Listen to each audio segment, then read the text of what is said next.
Xantcha was created in Phyrexia, a sleeper agent for Yawgmoth to spy on Dominaria for his invasion. She had one considerable weakness amongst the Phyrexians, however. She had free will, and this free will would have to be extinguished for Yawgmoth's plan. He sent many Phyrexians after Xantcha, and to her fortune she was saved by Urza, mistaking her for a human at the time. The two would grow to become pretty good friends, and after Urza's attack on Phyrexia, Xantcha would even cure him of Yawgmoth's madness. This alliance would not last, however, as the Praetor Gix and Urza were destined to fight. Xantcha believed that Urza was the key to halting the Phyrexian invasion, and with Gix getting the upper hand, she knew what she had to do.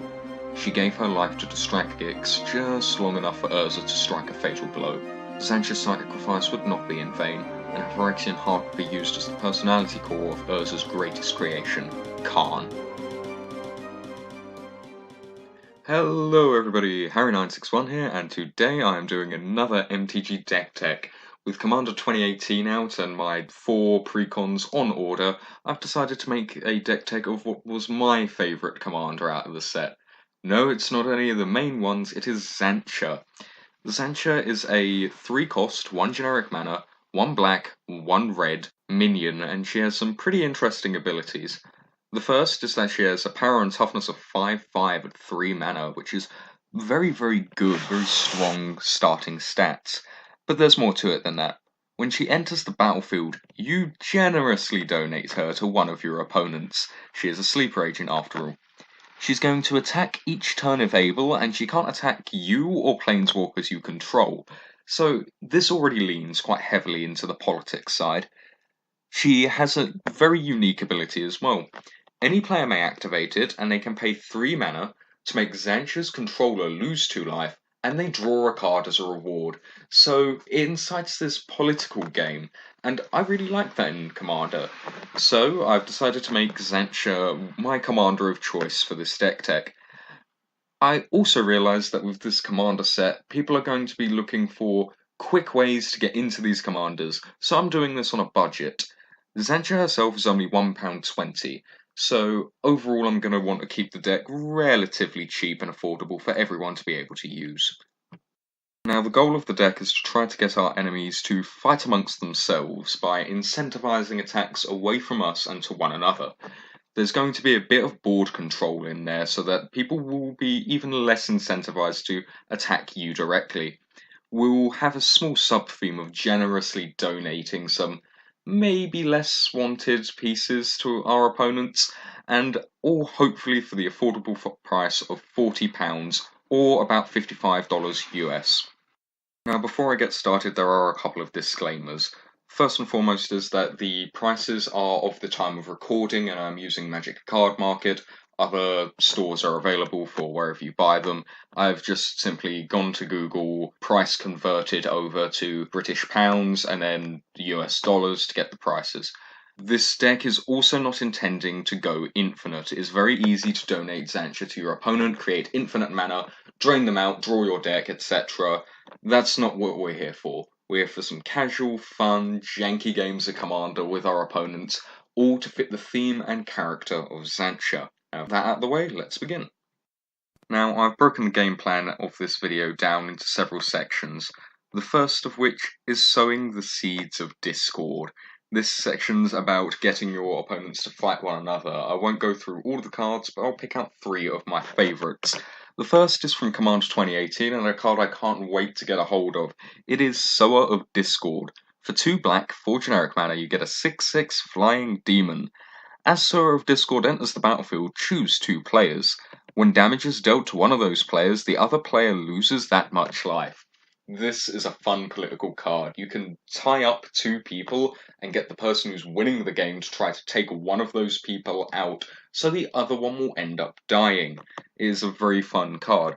But if you're in a position of power, or someone else isn't so inclined to play this game, you can always choose yourself and tie yourself to that person, effectively turning the game, so long as there's creatures in play, into a 2-headed giants game, because your 2 fates are bound to one another now. You 2 need to work together to take someone else down, so it's a good way to force an alliance. Another card, which is very fun, is Bitter Feud. For an enchantment that costs 1 red and 4 generic mana, you get this very fun card. As it enters the battlefield, you choose 2 players. If a source one of those players controls would deal damage to a permanent or the chosen player, it deals double that damage. So they do double the damage against one another. This escalates quickly as the aggro player tries to take down someone else extremely quick.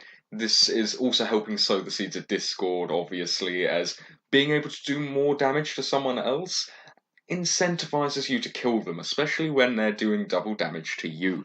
Finally, we have Volcanic Offering. What a great instant this is. For 1 red, 4 other, you get this card that allows you to destroy target non-basic land you don't control. Then, target opponent chooses a non-basic land we don't control to destroy. So you begin people hating on one another immediately. Volcanic Offering also deals 7 damage to target creature you don't control, and 7 damage to target creature of an opponent's choice you don't control. Which again helps sow the seeds of discord as people are hitting one another and you're getting a friend. You're getting someone to help you take something else down. You're making alliances. Now, these cards each cost 50 pence, 25 pence, and 50 pence respectively, helping this budget Xantcha deck already with a great way to sow the seeds of discord and get people against each other or get allies for yourself, starting our political train. Next up, we have a section I like to call Generous Donations. Now, this is more of a sub-theme in this deck, but again, I'll only go through 3 of the cards we have to show you what we can do. The first is Bizarre Trader. For 1 red, 1 generic mana, you get a 1/1 Goblin that taps so that target player gains control of target artifact, creature, or land you control. So you can literally give things to other players. Now, every now and again, you are going to want to give something useful to someone you're trying to be an ally with. After all, you're trying to be friends, you're trying to be nice. That's all great and good and all. But every now and again, we need to, shut the people up who are speaking against Xantcha. I mean, who would ever do such a nasty thing against such a nice person? So, we have creatures like Steel Golem. For 3 generic mana, you get a 3/4. You can't play creature spells when Steel Golem is here. Of course, you go play Bizarre Trader first, tap it, and give Steel Golem to someone else. Maybe that tribal deck who really wants to get as many of his creatures down on the battlefield as possible. You've now completely foiled that strategy. And of course, where would be our generous donations if we didn't have our own Acroan horse? Let's go to Greek mythology here. For a 4-cost artifact creature with Defender, they get a 0/4 because when it enters the battlefield, an opponent gains control of it. At the beginning of each upkeep of that opponent, we get soldiers, everyone else gets soldiers, everyone that's not that person gets soldiers. So here we go. Nice way to donate to our opponents. And without breaking the bank, Bizarre Trader is 90 pence, Steel Golem 20 pence, and a Crone's Horse only 15 pence. Now, creating this chaos is great and all, but how exactly are we going to control it? How are we going to stop people realizing that it's all our fault? After all, we're just giving other people the choice of doing these things. They don't have to do it. So, in controlling the chaos, we have a few cards that will help us keep the board under control. The first of which is Grab the Reins. Now, this is, at first, a more expensive hijack. For 1 red, 3 other, you get an instant where choose 1. Until the end of turn, you gain control of target creature, it gains haste. The second mode is Sacrifice a creature to deal damage equal to that creature's power to target creature or player. You can then entwine both for a whopping 7 mana to steal the creature, sacrifice it, then deal damage to a player equal to that creature's power. Now, this is a very flexible card, although at first it looks like a bad hijack. I very much like it. You can steal something at one point. If you happen to get Xantcha back because the person that had her last died or someone homeward pathed it back to you, you can sacrifice her for value because you don't want to be the one losing life to Xantcha. No offense, Xantcha, we love you, but it's a bit of an issue. And in general, this is just a very fun and flexible card to help you control the chaos of the table a little bit and maybe get something of yours back that you donated to someone else at some stage. Next up, we have Wretched Confluence. It's another instant for 2 black, 3 other, and when you cast it, you may choose 3. You may choose the same mode more than once. One is target player draws a card and loses 1 life, which helps with our politics if we want to target someone else, or if we need to fill up our hand, we can target ourselves. 5 mana to draw 3 cards, not terrible. Next is target creature gets -2/-2 until end of turn, so this can help kill several dorks, or if there's one larger creature, not too large of course, we can just kill it out of the way, get it gone. And lastly is return target creature card from our graveyard to our hand. This can come in, especially when we get into the winning the game section, as we don't run many creatures to help control this chaos, but we do have a fair few that we want to keep safe or maybe reuse their into the battlefield abilities after they've long since perished. Next up is Rakdos Charm, a classic for any black-red deck. For 1 black, 1 red, you get an instant that has choose 1. Exile all cards in target player's graveyard to stop the reanimator strategy. Destroy a target artifact, that's just useful in general. And each creature deals 1 damage to its controller. Very good against those token strategies that are going very wide. So this is the ways we can control the chaos. There are many more cards like it. However, the prices of these are 10 pence, 90 pence, and 20 pence, and there aren't many other cards in this deck that go above that. It's just very, very cheap and useful all the way through. The final section for our game plan here is Stoking the Fire, a small section that's just a value package really. It allows us to protect our board, it allows us to copy up on some spells, and it ensures that the damage our opponents are doing will get through solitary confinements and worships. So, starting us off is Imp's Mischief. For 1 black, 1 other, we get an instant that lets us change the target of a spell with a single target. We lose life equal to that spell's converted mana cost. So this is ways to protect our Xantcha without necessarily counter spells. In fact, it gets us more value than a counter spell because we can then destroy something else and it helps us protect our pieces. Or we might just use it for value, being able to change a single target spell to something we want instead of something someone else wants is very good and a nice way to also earn friends during a game. Once again, this is politics, we want to do things like that. Next up is Reverberate. For 2 red, we get an instant, where we can copy target instant or sorcery spell. We may choose new targets for the copy. Again, another just really good value package. If someone counters our thing, it's always good to reverberate the counter spell, copying the counter to counter the counter, or countering counter, counter, counter. You get the idea. It's also good to double up on a tutor to maybe get 2 combo pieces, which we'll get to in winning the game. Lastly, we have Everlasting Torment. Players can't gain life, damage can't be prevented, all damage dealt is through Wither. And it's for 1 hybrid red-black mana and 2 other for this enchantment. Now, Wither is like Infect, except from it doesn't have the poison counters, it's just -1/-1 counters to each other's creatures, which, if someone's going very fast and we want to slow down the game a bit, this is useful, but it's also good against people who are trying to fort up, stop all damage with your Glacial Chasms, your Sokos, etc. Good way to do that, and it stops the Mad Life Gain decks. This just allows us to stoke the fire, keep the politics going, keep our strategy online, and in general be very happy. And for the prices of these cards is 85 pence, 55 pence, and 65 pence. God, I love budget decks. Now all this politics and talk is good and all, but how do we actually intend on winning the game? There has been one game where I managed to cause enough discord between the players that my creatures were able to finish off the last guy because they all killed each other and left me alone to happily cause more hate between them. And that's great, that's why we want to be, but that's not how every game's going to go down. Many people are going to eventually realise you're the person causing the issues, and if you play this deck several times against the same people, they'll soon find out. So we need another way to win the game. Enter Phage the Untouchable. She's like our secondary commander. And hey Xantcha, she's a minion just like you. So for 3 generic mana, 4 black mana, you get this legendary creature avatar minion, 4/4.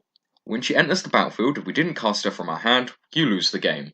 Now there is ways our opponents could force us to put this onto the battlefield, which would suck, and we'd lose to ourselves, but for the most part that's never going to happen. When Phage the Untouchable deals combat damage to a creature, destroy that creature, it can't be regenerated. Hey, it's Super Death Touch. And when Phage the Untouchable deals combat damage to a player, that player loses the game. Wow, it's really super deft touch. The card itself is 90 pence, and it's just a very strong way to start. Now, there is the simple way of winning with Phage, and that's Key to the City, or another way to make her unblockable. Key to the City is 2 generic mana for an artifact that taps to discard a card, and then 1 creature can't be blocked this turn. You can do it on your opponent's creatures to help them out, helps with the politics a bit, and when it untaps you may pay 2 to draw a card which has a pseudo-looting effect. This 20 pence card is able to get Phage in, nice and easy, simple does it, make someone lose the game, move on to the next person, next combat. But we like to donate to our opponents. We've already donated Xantcha, why don't we donate Phage with Endless Whispers? This enchantment is 2 black for each creature has. When this creature is put into the graveyard from play, choose target opponent. That opponent puts this creature card from the graveyard into play under his or her control at the end of turn. If you kill Phage, when Endless Whispers is on the battlefield, you donate it to the opponent. Phage's trigger goes off, which causes them to lose the game, and you get Phage back. Because Phage didn't enter the battlefield under our control, we just gain control of her, we don't lose the game as a result. This is a very fun way to win, or at least kill someone out of the game. After you do it a few times, people will be cautious of this combo, so you end up reverberating your own tutors to get them both out at the same time to be able to plan this a lot better. But it's just a very fun way to go, and Endless Whispers, again, only 50 pence, is a very cheap and effective combo. Now, there is one other way to win the game, and that's with Demonic Pact. For 2 black, 2 other, you get this enchantment from Magic Origins. At the beginning of your upkeep, choose one that hasn't been chosen yet. Demonic Pact deals 4 damage to target creature and you gain 4 life, nice little bit of removal. Target opponent discards 2 cards, nice little bit of discard. You draw 2 cards, nice draw, this is going well so far. You lose the game, okay, not so good. Demonic Pact, many people will see this coming, but you can harmless offering it to somebody, which, when they gain control of it, in their upkeep, if the other 3 modes have already been chosen by you, they lose the game, and when they lose, you get Demonic Pact back under your control, and you don't have to choose any of the modes anymore, because all 4 of them have been chosen, the card can just sit there. If you're against a deck that runs counter spells, you're going to want a harmless offering this to someone right away, get it away from you, because if they counter your harmless offering, you have time to be able to draw into another way to give it to someone, choose another way to give it to someone, and get the benefits out of it. In one game I run, I gave this away to someone right away, and the game continued, they went down the modes, and eventually, when it came to them losing the game, they had a removal spell for it, and the control player at the table counted their removal for my own Demonic Pact that someone else controlled, forcing that person to lose the game, and it's one very, very funny way to win. Demonic Pact is probably the most expensive card in our deck at £1.25. Wow, quite expensive considering everything.